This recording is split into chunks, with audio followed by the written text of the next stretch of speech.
I'm Melody Jones. We're here at South by Southwest on the red carpet of Flamin Hot. So let's ask some questions. So you play the lead role, Richard Montañez. So what has been the most gratifying part of playing this role and bringing it to the big screen?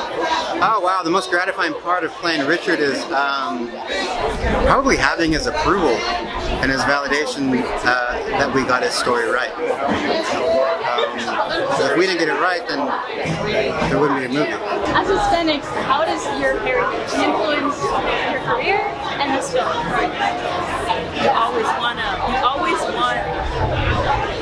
honor your name. You want to honor your heritage. You want to do everything with excellence, so that when people look at you, they think highly of you.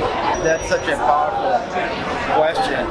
That's one of the main reasons that we created Hot Cheetos, because I felt like this. I was never accepted as a little boy, you know, because of my color and my last name. And then I thought one day, what if people could taste my culture? They could see my culture is beautiful and tasty. So I said, well, let's do it like this. So it was always to let my culture shine, that we belong, that we are part, you know, of everything that's good happening in this country. Would you mind explaining what your role is in this film? Yeah, my character is a guy who's facing a lot of trials and errors in his life and really trying to hold on to something he believes in, but he's also very content where he comes from, so he doesn't really have to do so much to achieve, because he feels like he's got everything in play in his life.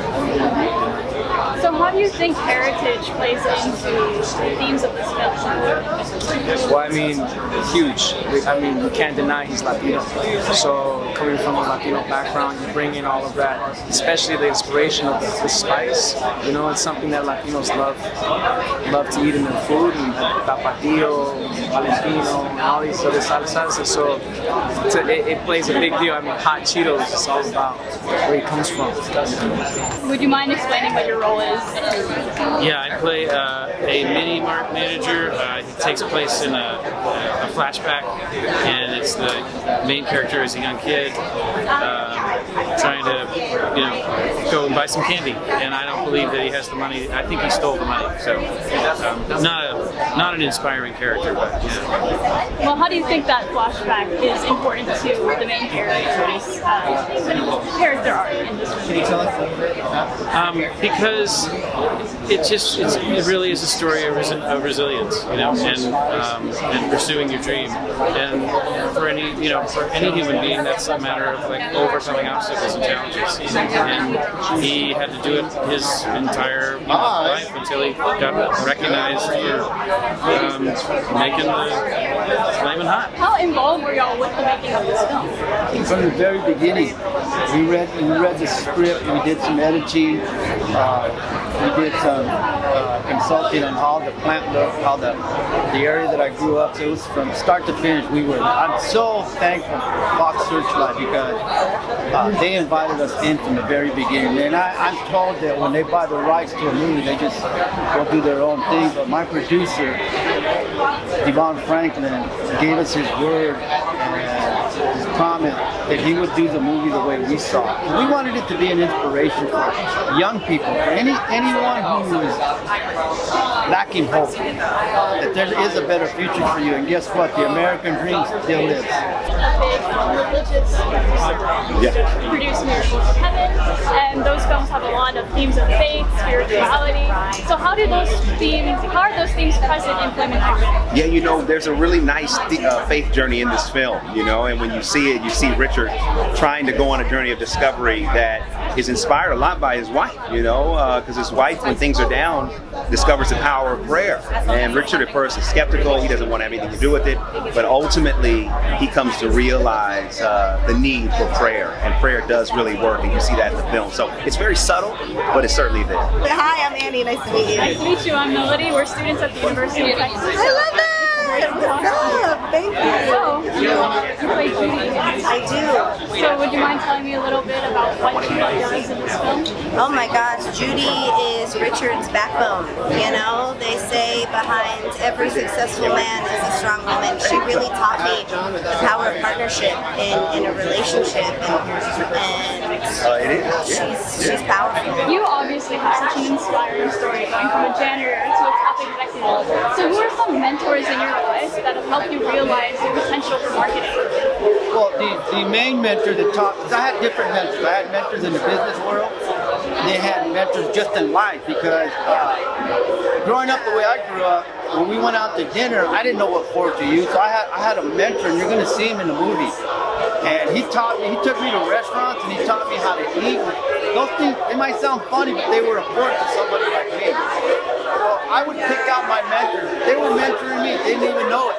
So what are some of the biggest challenges that you faced while dive in the way I filming this film? The schedule was nuts, but you know what? Not a lot of challenges. I mean, like, yes, I was nervous because this is one of my first features, but having Jesse by my side and Eva on the other side and Vaughn having my back, look at it right there, having my back, there was no way I could fail. And it was so much fun. It's just been so much fun. I think just being a Latina and like working with Eva, who's like a very powerful Latina, I've just been so proud, and like just working with her, she knows what she wants, and she just does the right move every time. I'm like so impressed by it. I really love it. It's been really cool.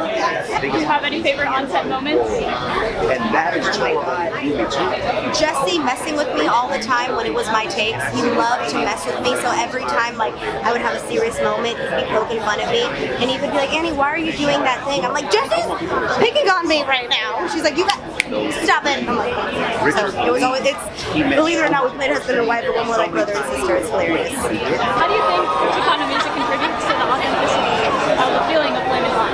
You know, it really makes the movie. I think that trying to find these songs that have that Chicano feel really brings you into that era, that decade, and it also makes you kind of understand the character even more, and I think it's just really important to have that Chicano sound, that anthem, because he is a proud Chicano from Los Angeles living in San Fernando Valley, so it's really cool. So what do you hope people take away from Flamin Hot? I hope they take away joy, inspiration. My Thea's over there. The meaning of family, the meaning of uplifting each other, the beauty of seeing yourself represented on screen so you can become your highest version. That's what I hope. What do you hope for audiences to take away from this movie? I think it's just that. I think it's like,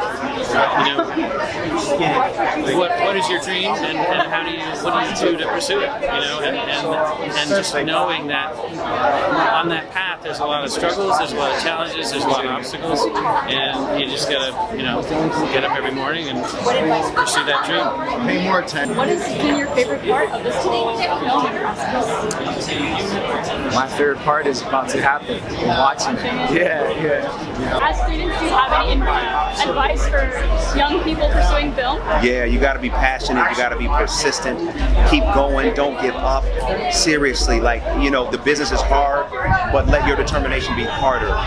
Keep writing, keep creating, keep going, keep sending things out. Don't worry about a no. All you need is one yes to change the trajectory of your career. Yeah. Get with a team of people you believe in, that believe in you, and make your own things, and sharpen each other. Just keep going, and also don't give up on your dreams.